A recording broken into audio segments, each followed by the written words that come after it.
Le régime keto, est-ce que ça marche pour le diabète? Si vous lisez des blogs sur internet pour perdre du poids ou si vous avez été sur YouTube dernièrement, vous avez sûrement entendu parler du régime keto, aussi appelé régime cétogène. Il fait fureur aux États-Unis en tant que régime amaigrissant, mais est-il recommandé pour les diabétiques? Dans cette vidéo, je vais vous montrer comment fonctionne ce régime et quels sont les avantages et les inconvénients pour les diabétiques. Les régimes keto ou cétogènes sont très efficaces pour atteindre deux objectifs importants pour le contrôle du diabète. Premièrement, abaisser le niveau de sucre dans le sang et deuxièmement, perdre du poids. Mais ils sont aussi très controversés pour diverses raisons que je vais essayer d'expliquer. Mais tout d'abord, le régime cétogène, qu'est-ce que c'est? Un régime cétogène, c'est un régime très faible en glucides et la consommation journalière de glucides dans ce régime doit être inférieure à 50 grammes. Et certaines personnes se limitent même à 30 grammes, ce qui est très peu. Limiter la consommation de glucides pour une personne diabétique est quelque chose de tout à fait normal et je vous encourage tous à le faire.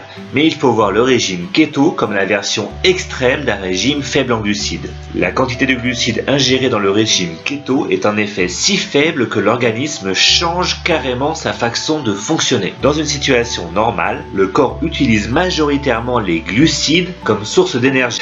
Et quand les glucides viennent à manquer, notre corps doit trouver un autre moyen pour fabriquer de l'énergie pour les cellules et pour les muscles. Il se met alors à fonctionner dans un mode qu'on peut qualifier de mode de secours, où l'énergie est apportée non pas par les glucides, mais par les graisses. Le corps brûle les graisses pour former ce que l'on appelle des corps cétoniques qui vont être utilisés pour assurer l'apport en énergie du cerveau et du cœur en particulier. Et bien pour résumer, on peut dire que le régime keto est un régime où on va forcer notre corps à toujours fonctionner dans ce mode de secours. Et on voit directement le double intérêt de ce régime pour les diabétiques. Moins de glucides dans le sang, donc un taux de sucre dans le sang plus facile à contrôler d'une part, et d'autre part l'énergie est fournie en brûlant des graisses, ce qui va aider à perdre du poids. Ce régime alimentaire aide aussi à réduire la demande d'insuline du corps, ce qui est bénéfique pour les personnes atteintes de diabète de type 1 comme de type 2. Les personnes qui suivent des traitements à l'insuline vont avoir besoin de moins d'insuline pendant ce régime, ce qui est avantageux pour plein de raisons, l'une d'entre elles étant que l'on a moins de risque d'erreur sur les doses à injecter quand les doses sont plus faibles. Une autre raison étant que plus on s'injecte de quantités importantes d'insuline et plus notre corps risque de développer de la résistance à l'insuline, ce qui n'est pas très bon évidemment. Il faut bien noter que dans le passé, avant l'invention des salles de sport, des groupes de jogging, des applications pour compter les calories sur les smartphones, l'état de cétose n'arrivait que pendant des périodes où la nourriture venait à manquer ou si l'on avait une maladie très particulière. Mais durant ces époques plus anciennes, le régime alimentaire n'était pas une question de choix, mais de disponibilité de la nourriture en fonction des saisons et des résultats de la chasse. Aujourd'hui, nous avons la chance de pouvoir choisir ce que nous mangeons. Donc, est-il conseillé pour les diabétiques de commencer à suivre ce régime keto? Comme je l'ai dit, pour ce régime, il faut limiter les glucides à maximum 50 grammes par jour. Et si vous en mangez plus que cela, il est peu probable que votre organisme déclenche l'état de cétose. Pour la plupart des régimes keto, les glucides sont remplacés essentiellement par des graisses qui vont alors constituer jusqu'à 80% voire 90% des calories que vous allez manger. Et même si vous savez que manger trop gras n'est pas trop recommandé pour la santé cardiaque et pour celle des diabétiques, la recherche a montré que le régime keto présente de nombreux avantages. Réduire l'hypertension artérielle, réduire les niveaux de triglycérides, augmenter le taux de cholestérol HDL qui est un bon signe de santé cardiaque, améliorer la performance mentale. En plus de cela, il y a beaucoup d'intérêt de la cétose thérapeutique pour d'autres conditions à long terme comme le cancer, l'épilepsie, la maladie d'Alzheimer ou la démence. Et une étude américaine a mis en évidence certains des avantages du régime keto spécifiquement pour les diabétiques. 238 adultes atteints de diabète de type 2, avec un indice de masse corporelle moyen de 41, ce qui est élevé, ont participé à une étude de 10 semaines au cours de laquelle on leur a donné des conseils à distance, donc des conseils nutritionnels, comportementaux et thérapeutiques. Ces conseils nutritionnels avaient pour objectif justement de conduire à un état de cétose nutritionnelle. Comme vous le savez aussi, l'hémoglobine glyquée témoigne du niveau de la glycémie à long terme sur 3 mois environ. Au début de l'étude, le taux moyen d'hémoglobine glyquée était d'environ 7,6% et moins de 20% des participants avaient un taux inférieur à 6,5%. Après 10 semaines, leur taux d'hémoglobine glyquée avait été réduit de 1% et plus de la moitié des individus avaient un taux inférieur à 6,5%, ce qui correspond à un diabète bien contrôlé.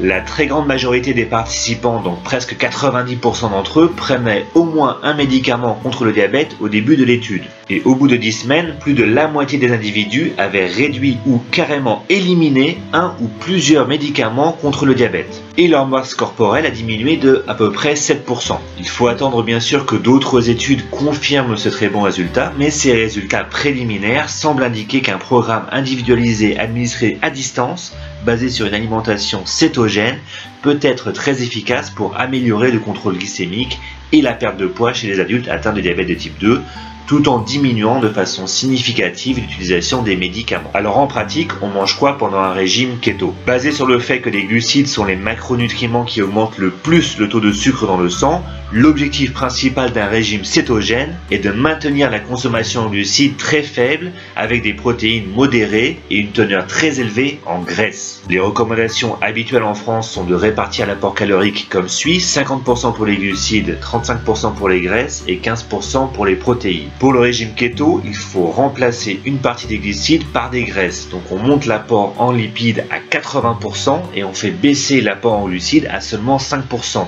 Et l'apport en protéines reste identique à 15%. C'est un régime très restrictif. Fini les pommes de terre, le pain, le riz, les pâtes, les gâteaux, les tartes ou les bonbons. Par contre, vous pouvez manger de la viande, mais pas de la viande frite, pas du poulet frit par exemple.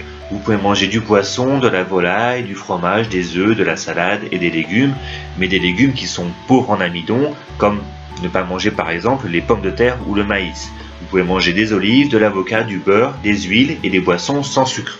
Notez au passage qu'il est très important de discuter avec votre médecin si vous envisagez de suivre ce régime, car certaines précautions peuvent devoir être prises avant de commencer. Combien de temps est-ce que ça prend pour entrer dans un état de cétose? Cela va prendre entre 2 et 3 jours pour épuiser vos réserves de glucose, et après cela, vous allez entrer dans un état de cétose. Que se passe-t-il si vous dépassez un jour votre limite quotidienne de 50 grammes de glucides pendant ce régime? Si vous dépassez les 50 grammes, vous allez sortir automatiquement de l'état de cétose, mais comme vos réserves de glucides seront plus faibles pendant ce régime, vous retrouverez plus facilement l'état de cétose le jour suivant si vous respectez à nouveau la limite. Est-ce que ce régime est le meilleur régime alimentaire pour les diabétiques? Personnellement, si vous voulez mon avis, ce n'est pas le régime que je recommanderais en premier pour les diabétiques, car on sait que manger beaucoup de gras présente des risques pour la santé, y compris pour la résistance à l'insuline. Je recommande donc pour ma part plutôt un régime à base de plantes dont j'ai parlé à maintes reprises sur la chaîne Adieu Diabète. Ceci dit, le régime keto présente un intérêt certain pour les diabétiques et on vient de montrer dans cette vidéo tous les avantages qu'il présente. Et je sais très bien aussi que certains abonnés de la chaîne suivent ou ont suivi le régime keto avec succès pour contrôler leur diabète, donc je pense que chacun doit choisir le régime qui lui convient le mieux en fonction de ses goûts